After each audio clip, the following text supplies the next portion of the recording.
Hello നമസ്കാരം friends. നമ്മൾ ഇന്ന് നോക്കുന്നത് പാല് കാച്ചുന്ന വീടുകളിൽ മാവില തോരണം എന്തിനാണ് കെട്ടുന്നത് എന്നുള്ളതാണ്. പുതിയ വീട് വെച്ച് അതിന് പാല് കാച്ചുമ്പോൾ നടയിൽ മാവില തോരണം കെട്ടുന്ന പതിവുണ്ട്. ഇതിൻ്റെ ഗുണഗണങ്ങൾ അറിയില്ലെങ്കിലും ഇങ്ങനെ ചെയ്യുന്നതിൽ പലരും താല്പര്യം കാണിക്കാറുണ്ട്.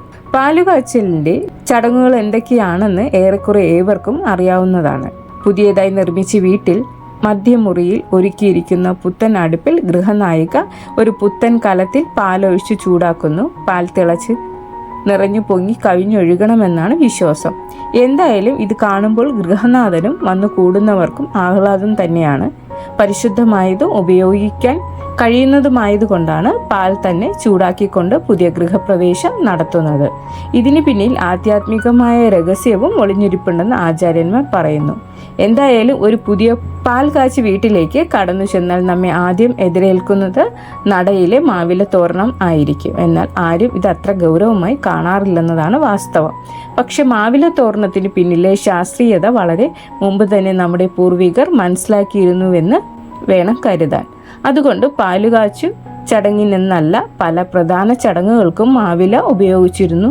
പാലുകാച്ചുന്ന പുതിയ ഭവനത്തിൽ ആ ചടങ്ങിന് അനേകം പേർ വന്നു കൂടുക പതിവാണ്. അങ്ങനെ കൂടുതൽ പേർ വന്നു കൂടുമ്പോൾ അവിടുത്തെ വായു അശുദ്ധമാകുന്നതും സ്വാഭാവികം.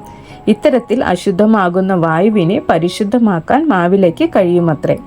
അതുകൊണ്ടാണ് മാവിലത്തോരണം പാല് കാച്ചുന്ന വീടിന്റെ നടയിൽ കെട്ടുന്നത്. ഇതിനു പകരം പ്ലാസ്റ്റിക്കിൽ നിർമ്മിച്ചിരിക്കുന്ന മാവില രൂപങ്ങൾ കെട്ടുന്നവർ പൊറുക്കുക. അങ്ങനെ കെട്ടുന്നത് ഗുണമല്ലെന്ന് മാത്രമല്ല ദോഷമാണ് താനും.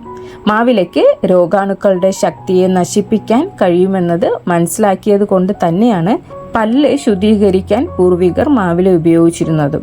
കിണർ വൃത്തിയാക്കാൻ ഇറങ്ങുന്നവർ പലപ്പോഴും കിണറ്റിനുള്ളിലെ അശുദ്ധവായുവിൽ കുടുങ്ങി ബോധരഹിതരാകുന്ന സംഭവങ്ങൾ റിപ്പോർട്ട് ചെയ്യപ്പെടാറുണ്ട്. എന്നാൽ ആഴമുള്ള കിണറ്റിൽ ഇറങ്ങുന്നതിന് മുമ്പ് മാവിൻ്റെ ഒരു ശിഖരം ഇലയോടുകൂടി ഒടിച്ച് കെട്ടിയിറക്കി ചുഴറ്റിയ ശേഷം പുറത്തെടുത്താൽ വിഷലിപ്തമായ വായു മാറി ശുദ്ധവായു ലഭിക്കുമെന്ന കാര്യം കേരളത്തിലെ ഗ്രാമീണർക്ക് പോലും അറിവുള്ളതാണ്. താങ്ക്